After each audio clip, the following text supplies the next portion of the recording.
प्रकृति की सुंदरता का अनंत अद्भुत परिसर में हर दृश्य है चमत्कारित। पहाड़ों की ऊंचाइयों में घूमता सूर्य, धरती पर छाया रंगीन रंगों का पर्दा, बहती नदियों की लहरों का संगीत प्रेरित करता हर दिल को हर जीवन गीत। प्रकृति की इसी कविता को साकार रूप प्रदान करता राजस्थान के हृदय में स्थित भरतपुर और इसी का एक वन्य क्षेत्र जिसे हम बंद बरेठा कहते हैं, ये बयाना में स्थित है। और इसके आसपास का जो वातावरण है वो इतिहास की कई रोमांचक गाथाएं और सच्ची कहानियां गढ़ता है। क्या आप इन कहानियों को नहीं सुनना चाहेंगे? सर्वप्रथम बयाना के प्रमुख क्षेत्र की हम बात करें तो इसमें आता है बयाना किला, जिसे बीजगढ़ किला भी कहा जाता है। इस प्रतिभा संपन्न किले ने शताब्दियों से युद्धों और विजयों को देखा है, जो क्षेत्र के ऐतिहासिक और वास्तुकला की महानता का प्रतिबिंब है। यह विभिन्न शासकों के लिए एक रणनीतिक संग्रहण के रूप में काम करता रहा है, जिसमें मुगलों और राजपूत जैसे वंशों के लोग शामिल हैं। बयाना किला अपने भव्य वास्तुकला के लिए प्रसिद्ध है, जिसमें विशाल दीवारें, बुर्ज और द्वार होते हैं और ऐतिहासिक संग्रहण के लिए पर्यटकों का आकर्षण केंद्र है। वैसे यहाँ आप आकर के ट्रैकिंग का भी आनंद ले सकते हैं और नई नई चीजों को खोज सकते हैं। इतिहास विधियों की अगर माने तो बयाना से जुड़ा हुआ एक बहुत ही रोचक तथ्य, बहुत ही रोचक कथा भी है। कहा जाता है कि कंस के राज्य का शासक बानासुर, उसकी लड़की बड़ी ही सुंदर हुआ करती थी। एक रोज उसने स्वप्न में एक आकर्षक युवा को देखा।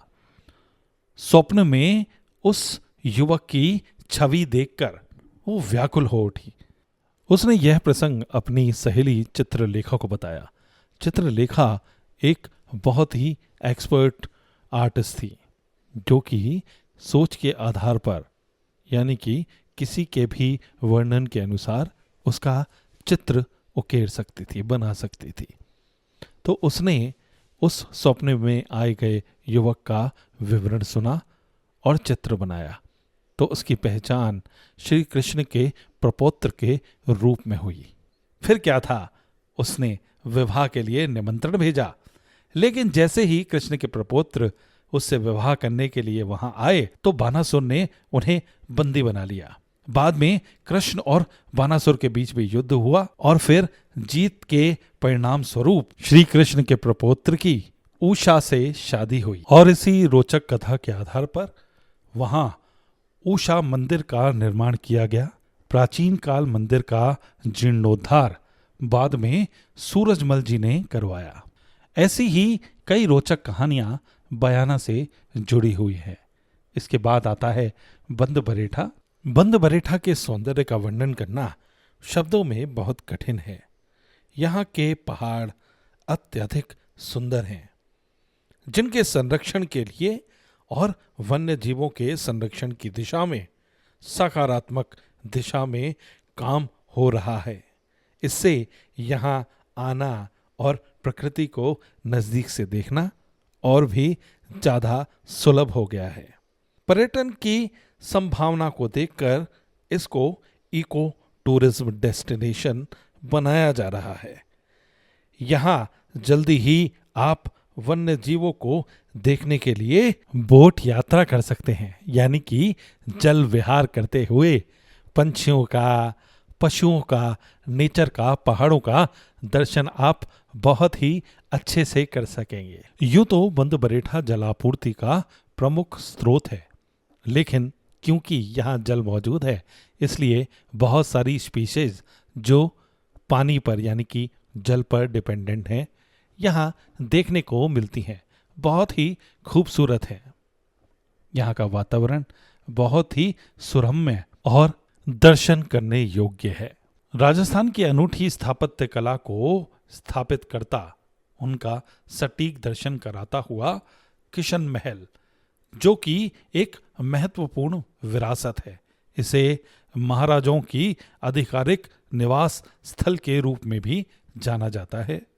लाल पत्थर से निर्मित यह महल बहुत ही आकर्षक और देखने योग्य है।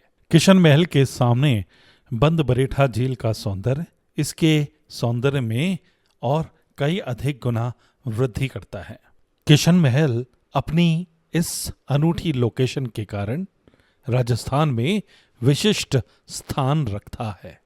भरतपुर और इसके आसपास फैले हुए वन्य क्षेत्र में कई खूबसूरत झरने भी हैं, जिनमें एक खास झरना जिसे दर बराहना वाटरफॉल कहा जाता है।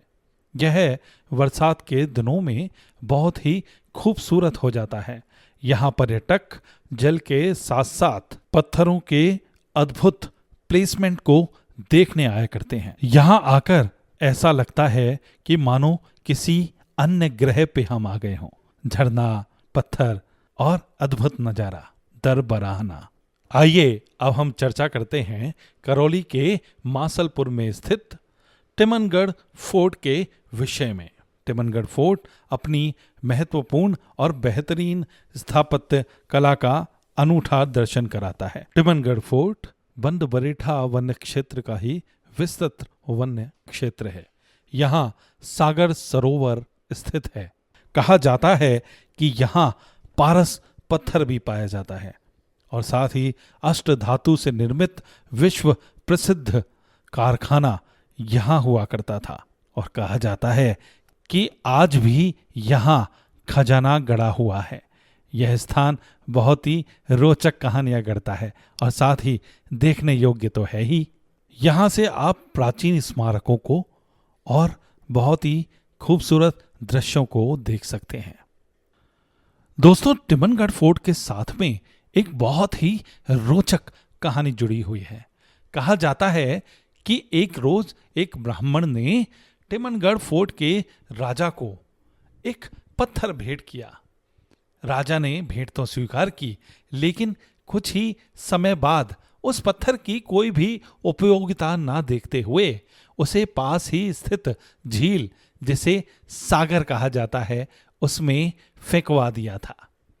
लेकिन बाद में उसे मालूम चला कि जिस पत्थर को उसने पटक दिया था वो पत्थर कुछ और नहीं बल्कि पारस पत्थर था। पारस पत्थर जो कि किसी भी चीज को अगर उससे छुआया जाए तो वो सोने की हो जाती है। बाद में राजा बड़ा व्याकुल हुआ। उसने तरह तरह के इंतजाम किए उस सागर में पत्थर को खोजने के लिए। हाथियों के साथ लोहे की सांकलें बांधकर हाथियों को उतारा गया झील में, ताकि कहीं वो पत्थर प्राप्त हो जाए वापस जो वहां फेंका हुआ था।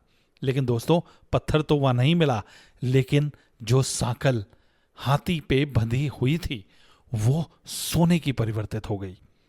इससे यह पुष्टि हो गई कि वो जो पत्थर था वो पारस पत्थर था, जो कि किसी भी वस्तु को सोने में बदलने का मात्रा रखता है। तो इतनी रोचक कहानी, जब से यहाँ पर्यटक आते हैं और जिन्हें उस पारस पत्थर के बारे में मालूम है, वो उस पत्थर को खोजने का प्रयास करते हैं और निष्फल होकर जाते हैं। लेकिन यह बहुत ही रोचक है और देखने योग्य है। भरतपुर वन्य क्षेत्र का विस्तार करौली तक कर दिया गया है, मासलपुर तक इसका विस्तार कर दिया गया है। उसी क्षेत्र में एक और स्थान जैसे ध्रुव घटा कहा जाता है। ध्रुव घटा में देखने योग्य बहुत कुछ है। ऋषि मुनियों की तपोभूमि बरसों से रहा ध्रुव घटा, यहाँ देखने को बहुत कुछ है।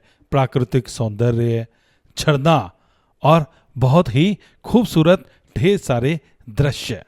तो ये रही भरतपुर और उसके आसपास के वन्यजीव अभयारण्य के विषय में बहुत ही महत्वपूर्ण जानकारी। आप इन्हें अवश्य देखें, एक्सप्लोर करें और शायद कुछ नया खोज निकालें। दोस्तों, हमारे द्वारा अपलोड की गई वीडियोस आपको जरूर पसंद आती होंगी।